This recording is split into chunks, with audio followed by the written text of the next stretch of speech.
मैंने भी अनुभव किया है। जब हम गढ़ताल में गए थे तो वो जब हम किंग चैम्बर के ऊपर जाते हैं तो उसमें ज़्यादा ऊर्जा की अनुभूति हो रही थी। किंग चैम्बर, क्वीन चैम्बर, इसके पीछे जो साइंस है उसके बारे में थोड़ा सा हमें आप एलाबरेटली बताएं। ये इंजीनियरिंग टर्मिनोलॉजी से बात करेंगे तो हर एक स्ट्रक्चर को एक सेंटर ऑफ ग्रेविटी होता है।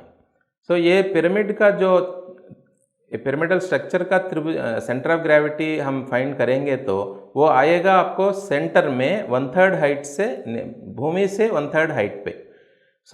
वो एक्चुअली किंग चैम्बर बोल रहा है। एक्चुअली ये इंजीनियरिंग साइंस से भी वो टैली हो रहा है। सेंटर ऑफ ग्रेविटी में ही वो पूरा स्ट्रक्चर का एक्चुअली बैलेंस रहता है। वो जिधर बैलेंस रहता है उधर ही मैक्सिमम एनर्जी भी अवेलेबल होता है। एक्चुअली पिरामिड में किंग चैम्बर उसको सपोर्ट कर रहा है, ये साइंस को। सर, हम देखे हैं कि कई सारे पिरामिड्स में तो किंग चैम्बर और क्वीन चैम्बर है, लेकिन कई सारे पिरामिड्स मैंने खुद ही देखा है जिसमें किंग चैम्बर और क्वीन चैम्बर नहीं है। तो सर, क्या उसमें ऊर्जा का कोई डिफरेंस है? जहाँ पे किंग चैम्बर है उसका ऊर्जा और जहाँ पे नहीं है उसका पिरामिड का ऊर्जा में कोई डिफरेंस है क्या? मैडम, एक्चुअली पिरामिड का शेप से जो एनर्जी उपलब्ध हो रहा है वो सारे पिरामिड में उपलब्ध होता है। उसमें मैक्सिमम एनर्जी जो कॉन्सेंट्रेट होता है वो किंग चैम्बर का जगह में होता है। ये बेसिक साइंस ऑफ इंजीनियरिंग भी वैसा ही बताता है। एनर्जी साइंस भी वही बोल रहा है। अब हम बात कर रहा है कुछ पिरामिड में किंग चैम्बर नहीं है तो क्या। एक्चुअली मैं 2004 से 3 से पिरामिड कंस्ट्रक्शन में मैं मिलजुला हूँ और बहुत बड़ा पिरामिड, एशिया में बहुत बड़ा पिरामिड वैली में बनने के टाइम में भी मैं पार्टिसिपेट किया हूँ।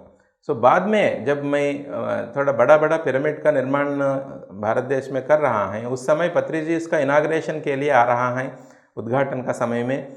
और एक बार कर्नाटका स्टेट में बीजापुर में एक पिरामिड बनाया गया है।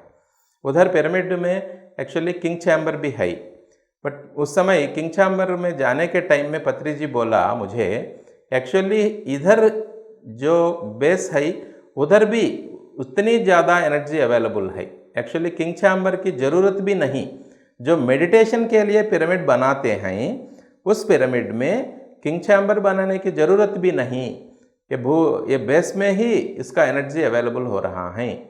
ये निर्देशन पत्री जी से मुझे वो बीजापुर पिरामिड में जब हम उद्घाटन के समय में मिला है, उस समय मुझे मिला। बाद में मैं नेल्लूरू में, आंध्र प्रदेश में नेल्लूरू टाउन में एक पिरामिड बनाया।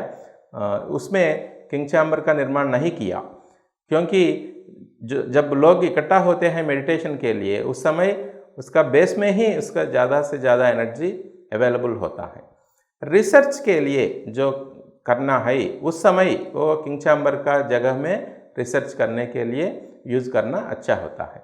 जैसा एग्रीकल्चरल सीड्स रखने के लिए, वैसा एक शेविंग ब्लेड रखने के लिए हम एक्सपेरिमेंट करते हैं। कुछ एक्सपेरिमेंट करने के लिए तो एक्चुअली उधर हम यूज़ कर सकते हैं, बट मेडिटेशन के लिए जब पिरामिड बनाते हैं उस समय किंग चैम्बर निर्माण नहीं किया तो भी बेस में पिरामिड में हम बैठ के मेडिटेशन करेंगे तो उतना ही एनर्जी हमको मिलता है।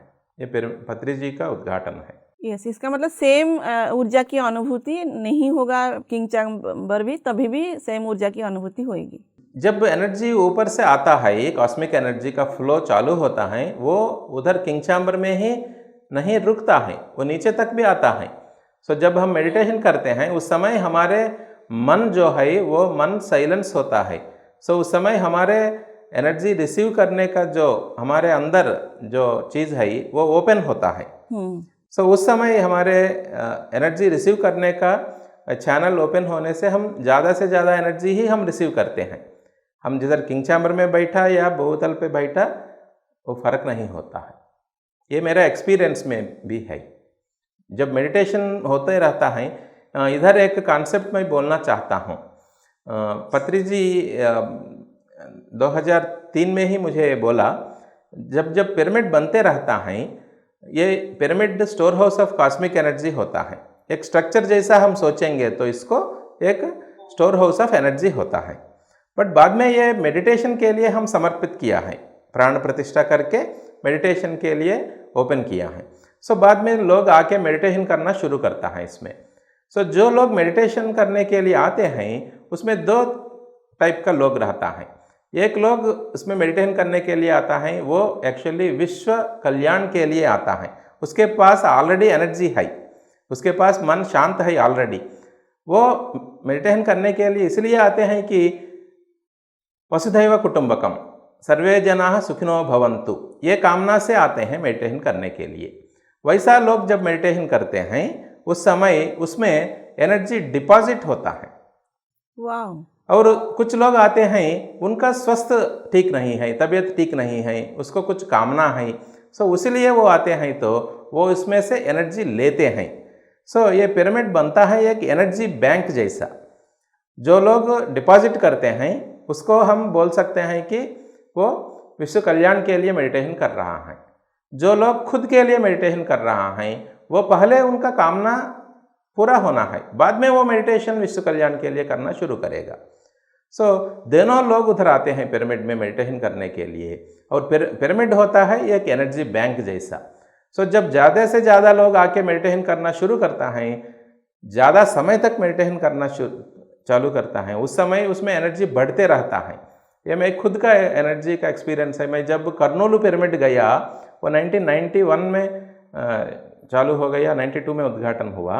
उधर हम जाएंगे तो मैं बेंगलुरु पिरामिड में जितना एनर्जी एक्सपीरियंस किया उतना एनर्जी वो कर्नूलू छोटा पिरामिड में भी मैं एक्सपीरियंस किया।